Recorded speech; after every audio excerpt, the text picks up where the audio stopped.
या student question number 16 तक हमने देख लिया था। नेक्स्ट क्वेश्चन नंबर 17 की अगर हम बात करते हैं तो ये हमारा एसी से पूछा हुआ क्वेश्चन है, जिसकी फ्रीक्वेंसी अपने को दे रखा है 60 हर्ट्ज है और पीक करंट 5 एम्पियर है। खैर कह रहा है कि इसको कितना टाइम लगेगा अपने पीक करंट तक पहुंचने में जीरो से। तो देखिए अगर आप एसी का ग्राफ बनाते हो तो एसी का ग्राफ कुछ यूं बनता है, यहाँ तक का जो टाइम पीरियड है वो हमारा टी है, यहाँ तक में जो टाइम लगता है वो t/2 लगता है। तो जीरो से पीक तक पहुंचने में जो टाइम लगेगा वो टाइम पीरियड डिवाइडेड बाई 4 लगेगा।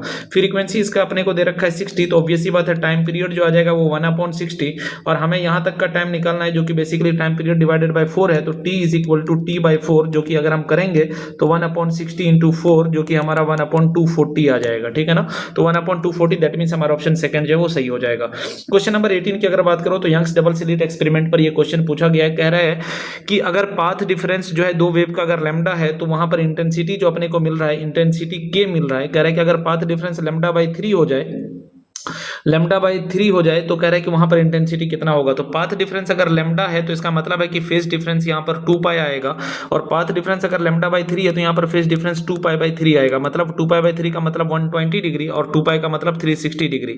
अगर हम इंटेंसिटी निकालते हैं, रिजल्टेंट इंटेंसिटी निकालते हैं तो हमारा फॉर्मूला जो होता है वो हमारा फॉर्मूला होता है क्या, I इज इक्वल टू होता है √of I1 का स्क्वायर प्लस I2 का square plus 2I1 I2 cos phi करके हम निकालते हैं। तो ये I के बारे में अपने को K दे रखा है, तो K इज इक्वल टू हो जाएगा आई स्क्वायर प्लस आई स्क्वायर कुल मिलाकर के हमारा 2i² हो जाएगा।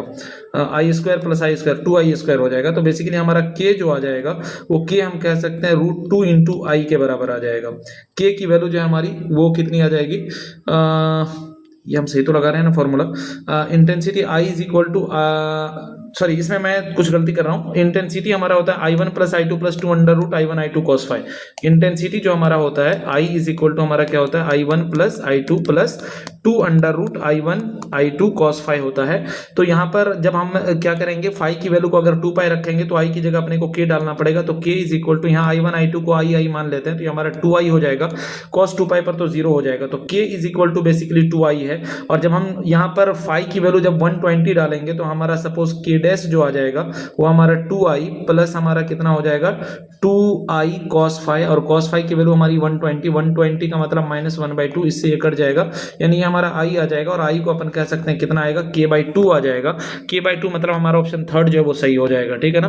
क्वेश्चन नंबर 19 की अगर हम बात करते हैं तो क्वेश्चन नंबर 19 में अगर हम देखते हैं तो कह रहा है कि 4 स्टेटमेंट आर गिवन। यहाँ पर 4 स्टेटमेंट अपने को दे रखा है, न्यूक्लियस से रिलेटेड क्वेश्चन है। कह रहा है the volume of the nucleus is proportional to a⁻⁴। नहीं, volume directly proportional to a होता है, तो ऑप्शन ए तो हमारा गलत हो जाएगा। कह रहा है the volume of a nucleus is proportional to a, ये एकदम बात सही हो जाएगा, सही बात है ये। The difference of the mass of an atom and it's nucleus is called mass defect. नहीं, मास ऑफ न्यूक्लियस और एटम का मास का डिफरेंस नहीं होता, बल्कि न्यूक्लियस और उसके कॉन्स्टिट्यूएंट पार्टिकल का डिफरेंस होता है, तो ये भी अपना गलत हो जाएगा। कह रहा है the difference in mass of the nucleus and it's constituent is called mass defect, यानी ऑप्शन डी सही हो जाएगा और ऑप्शन ए सही हो जाएगा।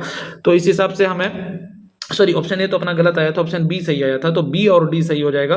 तो कह रहा है कि B and D are true but A and C are false, that means option second जो है वो सही हो जाएगा हमारा। ठीक है, नेक्स्ट हम बढ़ते हैं क्वेश्चन नंबर 20 की तरफ अगर हम जाते हैं तो क्वेश्चन नंबर 20 में यहाँ इंटरफेरेंस से रिलेटेड बात कह रहा है और इंटरफेरेंस से रिलेटेड कह रहा है कि पहला यहाँ एसर्शन और रीजन से रिलेटेड लग रहा है कुछ क्वेश्चन, या स्टेटमेंट से रिलेटेड है। कह रहा है कि as there is no gain और loss of energy this phenomena are क्या है consistent with the principle of conservation of energy.